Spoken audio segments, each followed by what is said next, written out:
जीत ले हम सारी दुनिया। बीच हमें आज बोने दो, रोज उसे थोड़ा बढ़ने दो। छू लेंगे आकाश हम, मन के विचार हकीकत बने। सिद्धि फल से आनंद देंगे, कोशिश कर बढ़े, सोच बुलंद करे।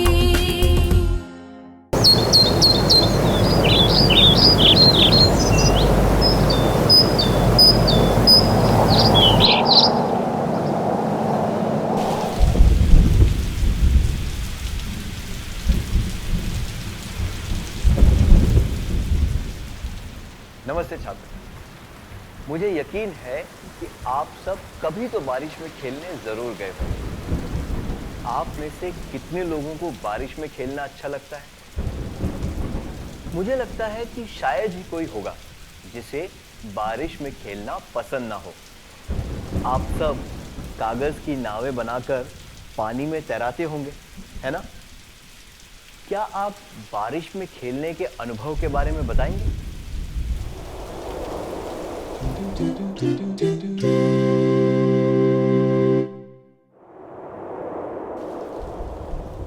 अपने अनुभव के बारे में बताने के लिए शुक्रिया। बारिश हर जगह होती है, पहाड़ों, वादियों, जंगलों, झीलों, नदियों, गांवों और शहरों में। फिर चाहे वो घास हो, लंबे पेड़ हो, छोटा सा केंचुआ हो या कोई बड़ा जानवर हो या फिर मनुष्य, बारिश से सभी जीव जंतुओं को फायदा होता है। हमें बारिश से कितना फायदा होता है? क्या हम इसके बदले में बारिश को कुछ देते हैं? हम कुछ नहीं देते। क्या बारिश ये उम्मीद रखती है कि हमारी सहायता करने के बदले में उसे भी कुछ मिले? बिल्कुल भी नहीं। अगर कोई व्यक्ति किसी चीज की उम्मीद रखे बिना कुछ दे या किसी प्रकार की सहायता करे तो उसे परोपकार कहते हैं। उदाहरण के लिए, परोपकार का मतलब है किसी व्यक्ति को एक दो पेंसिलें दे देना क्योंकि उसके पास पेंसिल खरीदने के पैसे नहीं हैं। दूसरे शब्दों में कहें तो परोपकार का अर्थ है जरूरतमंदों को जरूरत की चीजें देना और उसके बदले में कुछ पाने की उम्मीद न रखना। आइए साथ मिलकर कहें।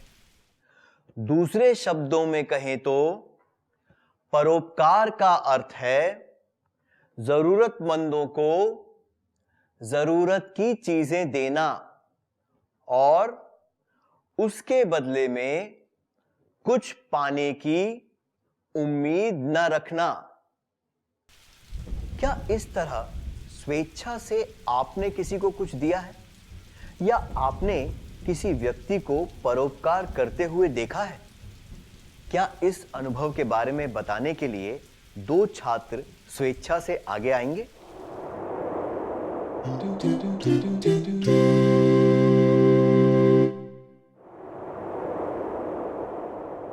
धन्यवाद, आपने बहुत अच्छा किया। अलग अलग जरूरतों को पूरा करने के लिए कई तरीकों से परोपकार किया जा सकता है। जब कोई जरूरतमंद मदद मांगे तो लोगों को उसकी मदद करनी चाहिए। जरूरतमंद व्यक्ति सामने से मदद ना भी मांगे तो उसकी स्थिति देखकर दूसरों को उसकी सहायता करनी चाहिए। क्या अब हमें एक गीत गाएं?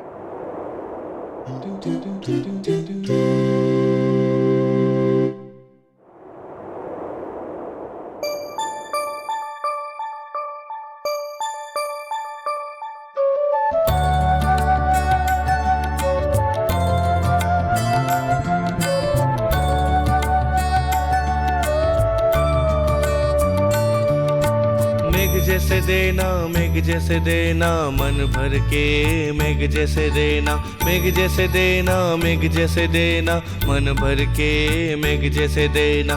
प्रसन्न करने, प्रसन्न करने, प्रसन्न हो के प्रसन्नता से देना, प्रसन्न करने, प्रसन्न करने, प्रसन्न हो के प्रसन्नता से देना। मेघ जैसे देना, मेघ जैसे देना, मन भर के मेघ जैसे देना, मेघ जैसे देना, मेघ जैसे देना, मन भर के मेघ जैसे देना। प्रेम भाव से देना, प्रेम भाव से देना, अधिक हो तो प्रेम भाव से देना, प्रेम भाव से देना, प्रेम भाव से देना, अधिक हो तो प्रेम भाव से देना। मेघ जैसे देना, मेघ जैसे देना, मन भर के मेघ जैसे देना, मेघ जैसे देना, मेघ जैसे देना, मन भर के मेघ जैसे देना। आशीर्वाद से देना, आशीर्वाद से देना, उनके योग्य हो जो आशीर्वाद से देना, आशीर्वाद से देना, आशीर्वाद से देना, उनके योग्य हो जो आशीर्वाद से देना। मेघ जैसे देना, मेघ जैसे देना, मन भर के मेघ जैसे देना, मेघ जैसे देना, मेघ जैसे देना, मन भर के मेघ जैसे देना। सम्मान से देना, सम्मान से देना, बन पाए उतना सम्मान से देना, सम्मान से देना, सम्मान से देना, बन पाए उतना सम्मान से देना। मेघ जैसे देना, मेघ जैसे देना, मन भर के मेघ जैसे देना, मेघ जैसे देना, मेघ जैसे देना, मन भर के मेघ जैसे देना।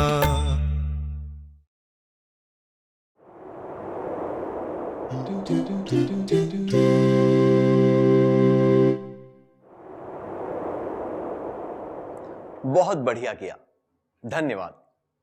इस गीत से हमें यह संदेश मिलता है कि हमसे जितना बन पड़े उतना दान करना चाहिए। दूसरों को खुशी देकर हमें भी खुश होना चाहिए। हमारे पास किसी चीज की कमी ना हो तो हमें खुशी से दान करना चाहिए। अगर हम स्वेच्छा से जरूरतमंदों को दान करेंगे तो हमें संतुष्टि प्राप्त होगी। स्वेच्छा से दान करना चाहिए और उसके बदले में कुछ पाने की उम्मीद नहीं रखनी चाहिए। ऐसा करने से जरूरतमंदों की जरूरतें पूरी होंगी और आपको भी संतोष मिलेगा। साथ मिलकर कहिए, स्वेच्छा से दान करना चाहिए और उसके बदले में कुछ पाने की उम्मीद नहीं रखनी चाहिए। ऐसा करने से जरूरतमंदों की जरूरतें पूरी होंगी और आपको भी संतोष मिलेगा। हमने देखा कि परोपकार का मतलब क्या होता है और हमें परोपकार क्यों करना चाहिए। अब हम चर्चा करेंगे कि हम कौन सी चीजें देकर परोपकार कर सकते हैं। क्या आपने अपने जीवन में कभी दान किया है? क्या आपको लगता है कि केवल अमीर लोग दान कर सकते हैं? या फिर आपको लगता है कि जब आप बड़े होकर पैसे कमाने लगेंगे तभी दान कर सकते हैं? ऐसा जरूरी नहीं है। आप भी दान कर सकते हैं और परोपकारी बन सकते हैं। आप किसी भी तरीके से दान कर सकते हैं। दान करने का अर्थ सिर्फ पैसे देना नहीं होता। दान में आप अपनी कोई वस्तु दे सकते हैं, किसी के लिए कोई काम कर सकते हैं, अपना समय दे सकते हैं इत्यादि। आपको शायद पता भी नहीं होगा कि आप इस तरह से दान कर चुके हैं। अब हम दान के इन तरीकों के बारे में एक एक करके चर्चा करेंगे। शुरू करने के लिए आइए हम रुपए पैसों के दान के बारे में बात करें। आपके माता पिता आपको जेब खर्च तो देते ही होंगे, है ना? क्या यह संभव है कि आप उसमें से कुछ राशि बचा सकें? उदाहरण के लिए, अगर आप 1-2 दिन के लिए टॉफी, चॉकलेट ना खाएं या फिर थोड़ी सी दूर जाने के लिए बस में बैठने की बजाय पैदल चलें, तो आप इससे कुछ पैसे बचा सकते हैं। सही है? इसी तरह से बचाया गया पैसा आप दान में दे सकते हैं। कितना सरल है कि नहीं? बेकार के खर्चे कम करके हमें पैसे बचाने चाहिए और जरूरतमंदों को दान देना चाहिए। इससे हमें भी संतुष्टि प्राप्त होगी। आइए साथ मिलकर कहें, बेकार के खर्चे कम करके हमें पैसे बचाने चाहिए और जरूरतमंदों को दान देना चाहिए। इससे हमें भी संतुष्टि प्राप्त होगी। क्या आप में से किसी ने ऐसा किया है? क्या आप अपने अनुभव के बारे में सबको बताएंगे?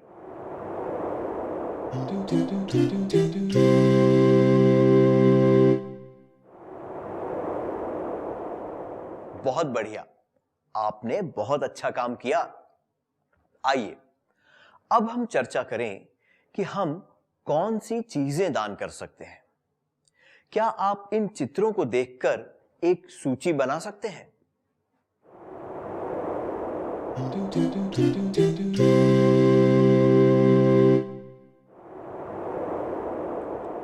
दान देने वाली चीजों की सूची बनाने के लिए धन्यवाद। आइए अब हम इसके बारे में चर्चा करें। अगर हमें कुछ कपड़े छोटे पड़ गए हों और वे फटे हुए ना हों तो उन्हें स्वेच्छा से दान कर देना चाहिए। खेलने की चीजें जैसे कि खिलौने, गुड़िया इत्यादि जिन्हें हम काम में न लेते हों उन्हें दान कर देना चाहिए। जब हम पास होकर अगली क्लास में जाएं तब पिछली क्लास की पाठ्य पुस्तकें, नोटबुक, पेन, पेंसिल इत्यादि दान में दे सकते हैं। हम अपने भोजन का कुछ हिस्सा भी किसी भूखे और गरीब इंसान को दे सकते हैं। दूसरे शब्दों में कहें तो हमें खुशी से अपने पुराने कपड़े, खिलौने, पुस्तकें, लेखन सामग्री व खाना जरूरतमंद लोगों को दे देना चाहिए। फिर से कहिए, हमें खुशी से अपने पुराने कपड़े, खिलौने, पुस्तकें, लेखन सामग्री व खाना जरूरतमंद लोगों को दे देना चाहिए। आप में से कितने लोगों ने अपनी चीजें दूसरों को दान की हैं? क्या आप अपने अनुभव के बारे में सबको बताएंगे?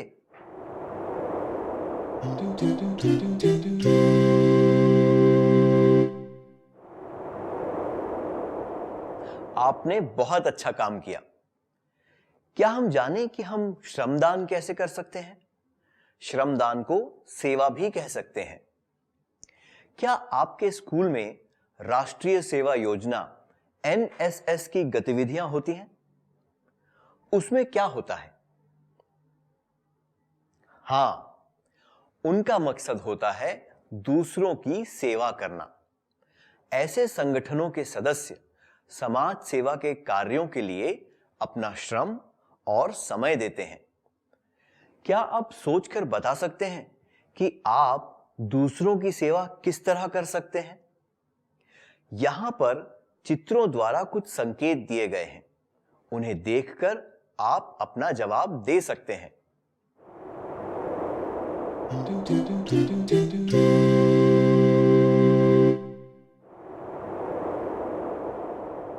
आपने अपनी सूची में ज्यादातर बातें लिख ली हैं।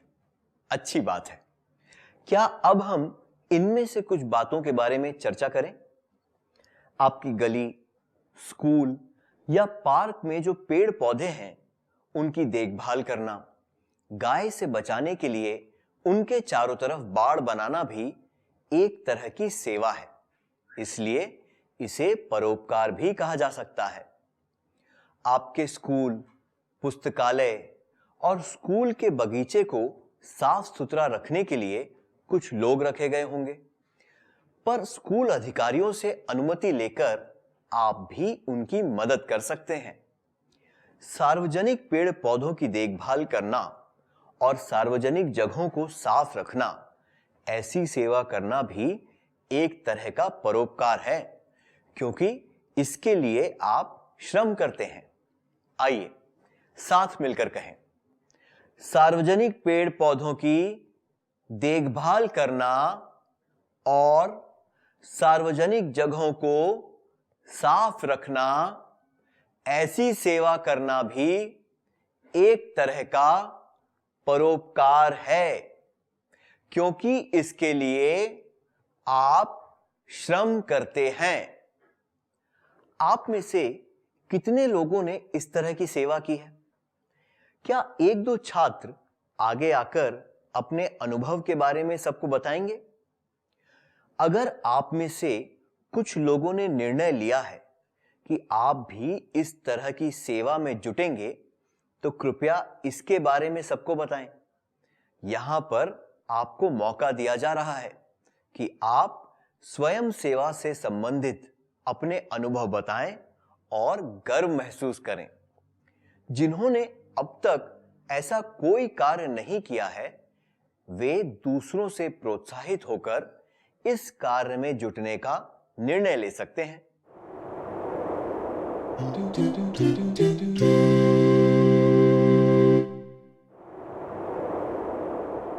सेवा द्वारा परोपकार के अनुभव के बारे में बताने के लिए धन्यवाद। क्या हम देखें कि अपना समय देकर हम किस तरह से परोपकार कर सकते हैं? कल्पना कीजिए कि आपका एक दोस्त कुछ दिनों से स्कूल नहीं आया। इस वजह से वो पढ़ाई में पीछे रह गया है। क्या आप खेल कूद के समय में से कुछ समय निकालकर उसकी मदद करेंगे? आप ऐसा जरूर करेंगे, है ना? इस तरह से आप दूसरों को अपना समय दे सकते हैं। क्या आप चित्रों के आधार पर एक सूची बनाएंगे कि किस तरह से आप दूसरों को अपना समय दे सकते हैं?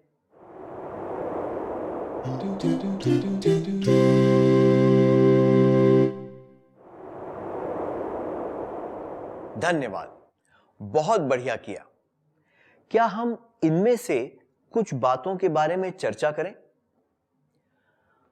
आपके शहर, गांव या पड़ोस में रहने वाले कुछ लोगों को शायद आपकी तरह अच्छे अवसर नहीं मिले होंगे। उन्हें शायद आपकी तरह स्कूल जाने का मौका भी ना मिला हो। ऐसे लोगों को पढ़ाने में अपना समय देना भी एक तरह का परोपकार है। अपना समय देने का एक और तरीका है अपने से छोटी उम्र के छात्रों को पढ़ाई में मदद करना। अगर उन्हें कोई पाठ मुश्किल लग रहा हो तो आप उनकी मदद कर सकते हैं। बुजुर्गों और विकलांगजनों के साथ समय बिताना, उन्हें खुशी देना और आराम महसूस कराना भी एक तरह का परोपकार है। दूसरे शब्दों में कहें तो दूसरों की जरूरतों के लिए समय देना और बुजुर्गों व विकलांगजनों का ध्यान रखना भी परोपकार है।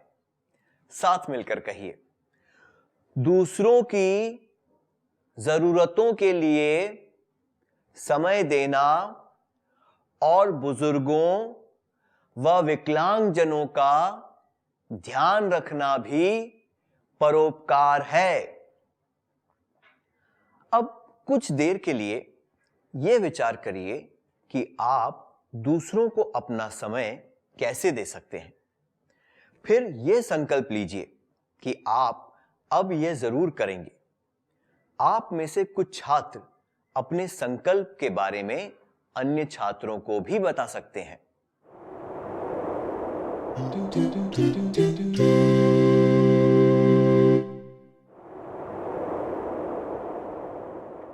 अपने संकल्प को पूरा करने के लिए शुभकामनाएं। हमने देखा कि परोपकार का अर्थ क्या है, परोपकार क्यों करना चाहिए, हम दान में क्या दे सकते हैं और सेवा किस तरह से कर सकते हैं। आइए अब जानें कि परोपकार किस तरह करना चाहिए। हम किसी चीज का दान क्यों करते हैं? हम अपनी खुशी बांटने के लिए दान करते हैं और दूसरों को भी खुश करना चाहते हैं। अगर दान लेने वाला व्यक्ति खुश ना हो तो क्या आपको अच्छा लगेगा? बिल्कुल भी नहीं। अगर आपने सच्चे मन से परोपकार किया है तो दान लेने वाले को भी खुशी मिलनी चाहिए। हमें इस तरह से दान करना चाहिए कि लेने वाले के आत्मसम्मान को ठेस ना पहुंचे। लेने वाले को यह महसूस नहीं होना चाहिए कि वो असमर्थ है। ना ही हमें यह दिखाना चाहिए कि हम उनसे महान हैं। हमें विनम्रता से दान करना चाहिए। क्या हम देखें कि यह किस तरह किया जा सकता है?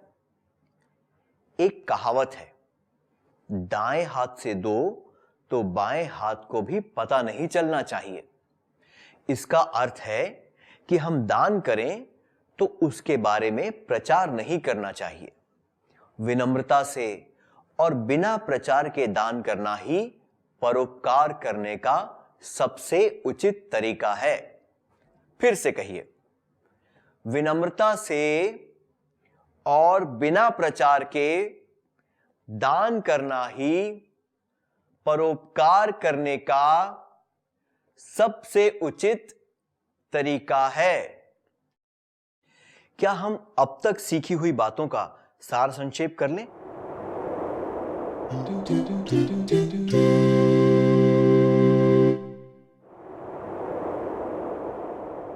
परोपकार का अर्थ है जरूरतमंदों की जरूरतें पूरी करना और बदले में कुछ पाने की आशा न रखना।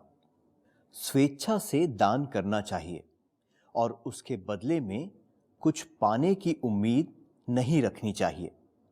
ऐसा करने से जरूरतमंदों की जरूरतें पूरी होंगी और आपको भी संतोष मिलेगा।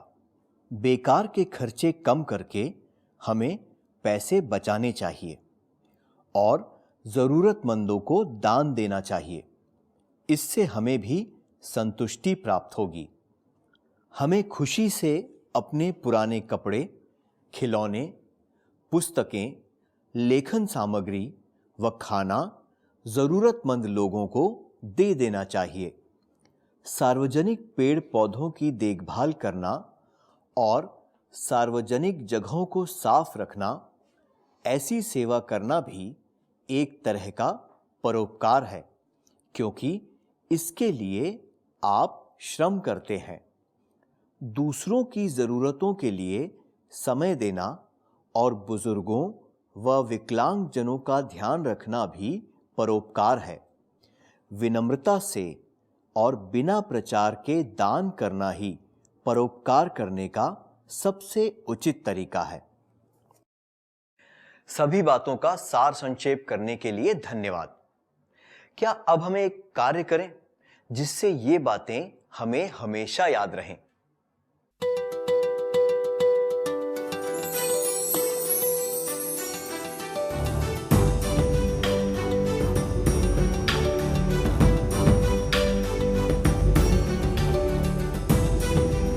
प्रश्न 1। दूसरे राज्य में बाढ़ आ गई है।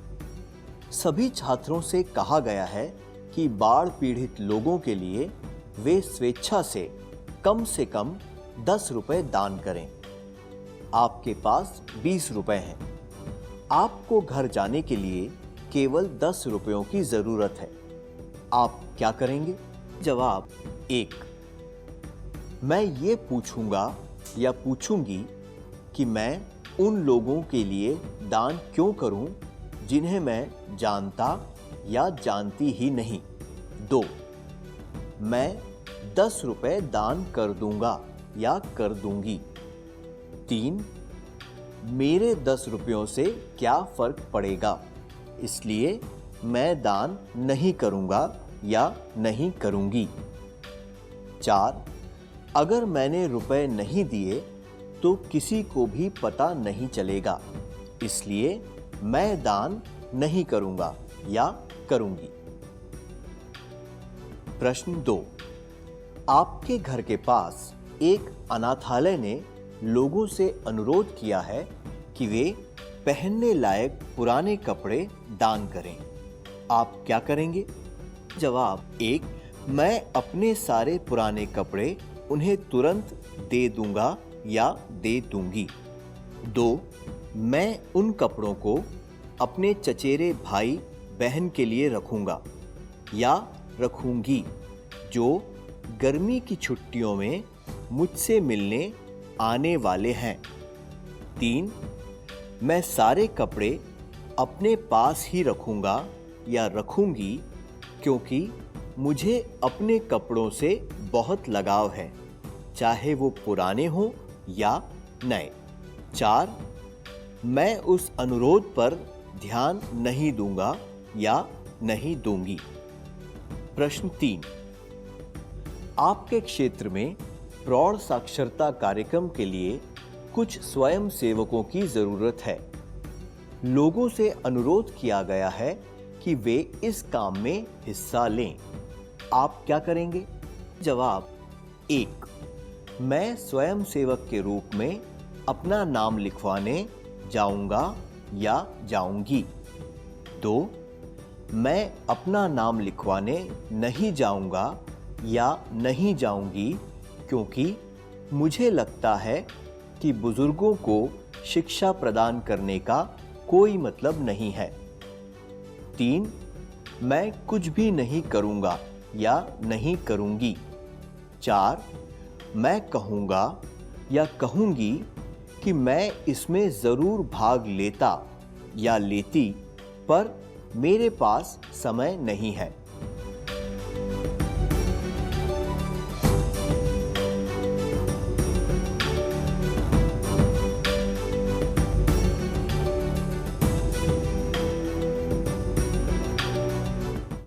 क्या आप अगले सत्र में आने से पहले इसे पूरा करके लाएंगे? क्या हम सत्र समाप्त करने से पहले आज का गीत फिर से गाएं?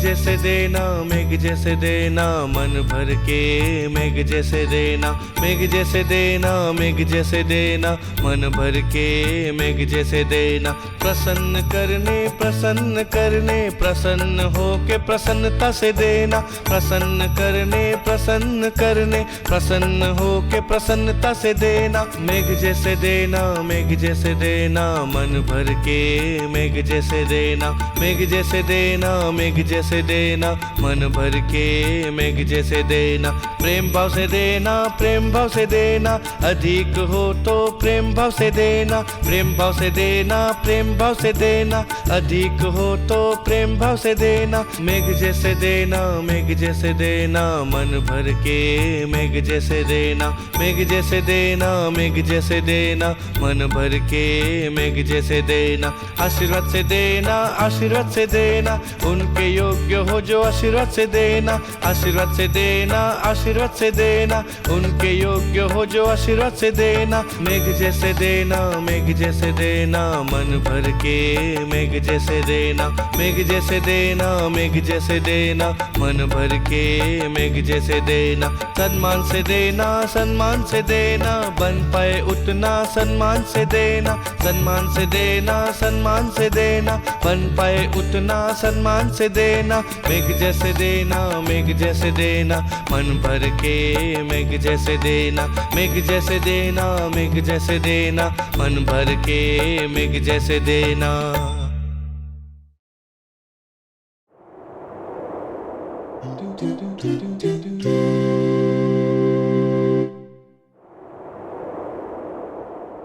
छात्रों, आपका फिर से स्वागत है। क्या आपने गृह कार्य पूरा कर लिया? क्या हम उत्तर जांच लें?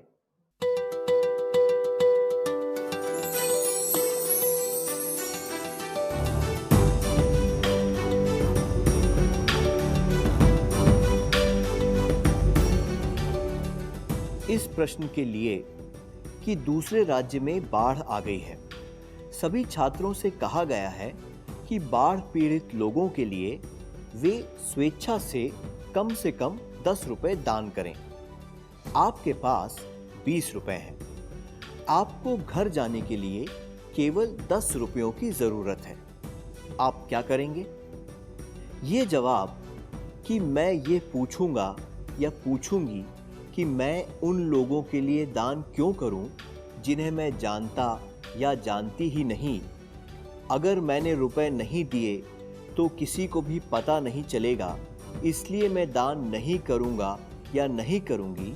और मेरे 10 रुपयों से क्या फर्क पड़ेगा, इसलिए मैं दान नहीं करूंगा या नहीं करूंगी उचित नहीं है, क्योंकि इससे पता चलता है कि आप दान व परोपकार करने में विश्वास नहीं रखते। ये जवाब कि मैं 10 रुपए दान कर दूंगा या कर दूंगी उचित है। आपका जवाब क्या है? इस प्रश्न के लिए कि आपके घर के पास एक अनाथालय ने लोगों से अनुरोध किया है कि वे पहनने लायक पुराने कपड़े दान करें, आप क्या करेंगे? ये जवाब कि मैं उन कपड़ों को अपने चचेरे भाई बहन के लिए रखूंगा या रखूंगी जो गर्मी की छुट्टियों में मुझसे मिलने आने वाले हैं। मैं सारे कपड़े अपने पास ही रखूंगा या रखूंगी क्योंकि मुझे अपने कपड़ों से बहुत लगाव है, चाहे वो पुराने हों या नए, और मैं उस अनुरोध पर ध्यान नहीं दूंगा या नहीं दूंगी उचित नहीं है, क्योंकि इससे पता चलता है कि आप दान व परोपकार करने की भावना नहीं रखते हैं। ये जवाब कि मैं अपने सारे पुराने कपड़े उन्हें तुरंत दे दूंगा या दे दूंगी उचित है, क्योंकि इससे पता चलता है कि आप परोपकारी स्वभाव के हैं और उत्सुकता से जरूरतमंदों की मदद करना चाहते हैं। आपका जवाब क्या है?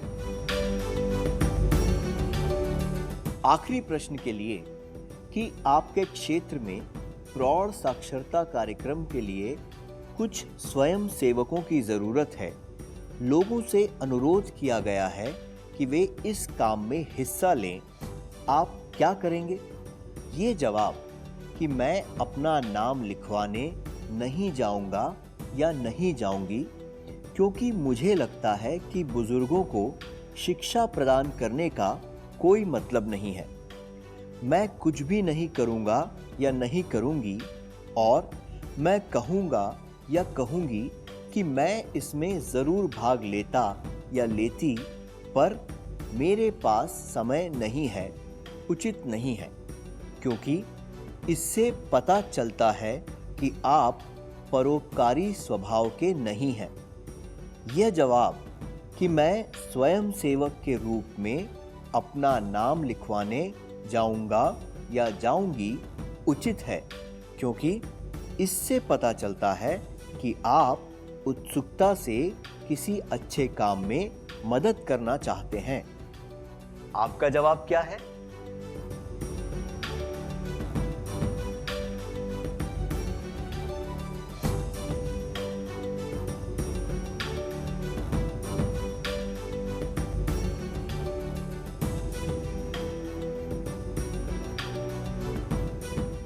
अगर आपके सारे जवाब सही थे तो आपको बधाई। क्या हम अगले सत्र की ओर बढ़ें?